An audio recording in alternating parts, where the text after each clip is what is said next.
Hi అండి, welcome back to sweet with bakes. నేను మీ లక్ష్మిని.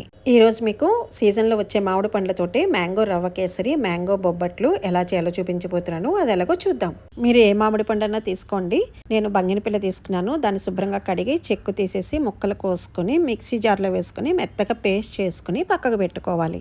ఇప్పుడు మ్యాంగో రవ్వ కేసరి ఎలా చేయాలో చూద్దాము. ప్యాన్ తీసుకుని నెయ్యి వేసి, నెయ్యి వేడెక్కాక బొంబాయి రవ్వ వేసి బాగా పచ్చివాసన పోయేంత వరకు వేపి, రవ్వ బాగా వేగాక దీంట్లో ఈ మామిడికాయ గుజ్జు వేసుకుని బాగా ఉండలు లేకుండా బాగా కలుపుకోవాలి. ఇలా బాగా కలిసాక దాంట్లో 2 కప్పుల వాటర్ వేసి బాగా ఉండలు లేకుండా కలుపుకోవాలి.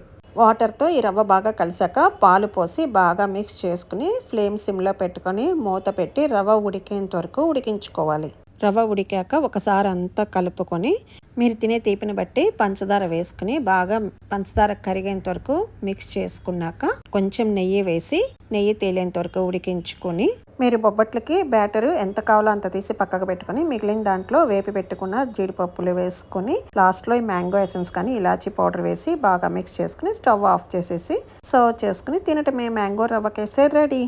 నిజంగా అండి సూపర్ టేస్ట్ అండి. ఈ మ్యాంగో సీజన్లో మ్యాంగోస్ అవ్వకముందు ఒక్కసారి ట్రై చేసి చూడండి. ఇప్పుడు మ్యాంగో బొబ్బట్లు ఎలా చేయాలో చూద్దాం. ఈక్వల్ రేషియోలో మైదా గోధుమ పిండి తీసుకుని కొంచెం సాల్ట్ వేసి పసుపు వేసి బాగా మిక్స్ చేసుకున్నాక కొంచెం కొంచెం వాటర్ పోసి చపాతీ ముద్దలాగా కలుపుకోవాలి. ఇలా ముద్దలాగా కలిపాక కొంచెం నూనె వేసి ఒకసారి అంతా బాగా కలిపి మూత పెట్టి ఒక పావు గంట సేపు పిండి నాననివ్వాలి.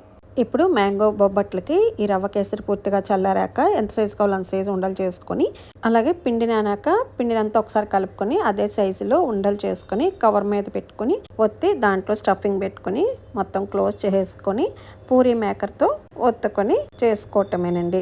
నూనె కానీ నెయ్యి కానీ వేసుకుని కాల్చుకోవాలి. నిజంగా అండి చాలా ఇలా ఈక్వల్ రేషియోలో వేయటం వల్ల మంచిగా బొబ్బట్టు చాలా మెత్తగా సాఫ్ట్గా మంచిగా పొంగుతూ బాగా వస్తుందండి. మీరు పూరీ మేకర్లోనే చేసుకోవచ్చు, లేకపోతే పొడిపిండి వేసుకుని పూరీలాగా కూడా చేసుకోవచ్చు. నేను 2 రకాలు చేశానండి. ఇప్పుడు ఇది పూరీ మేకర్తో చేశాను. ఇట్లా చేసినా కూడా చక్కగా పెనం మీద నూనె కానీ నెయ్యి కానీ వేసుకొని కాల్చుకుంటే బాగా చక్కగా పొంగినాయి. అలాగే పూరీలాగా కూడా చేసుకుని అది కూడా చూపిస్తాను. చాలా సాఫ్ట్గా ఉన్నాయండి. మ్యాంగో సీజన్లో మాత్రం ఒక్కసారైనా ట్రై చేయండి. ఈ రవ్వ కేసరి, మ్యాంగో బొబ్బట్టు చాలా టేస్టీగా ఉన్నాయి. ఇవి మీకు మామూలు బొబ్బట్టు లాగానే కావాలి అంటే మీరు శనగపప్పుతో కూడా శనగపప్పు ఉడకబెట్టి ఇలా మ్యాంగో పల్పు కలిపి కూడా చేసుకోవచ్చు. ఇలాగే అన్నీ మీకు నచ్చిన స్టైల్లో చేసుకుని కాల్చుకొని సర్వ్ చేసుకుని తినడమే. మ్యాంగో బొబ్బట్లు రెడీ అయిపోయినాయి. చాలా చాలా బాగున్నాయి. తప్పక ట్రై చేయండి. నా వీడియోస్ నచ్చినట్లయితే లైక్ చేయండి, షేర్ చేయండి, నా ఛానల్ని సబ్స్క్రైబ్ చేసుకోండి. Thank you for watching from sweet with bakes.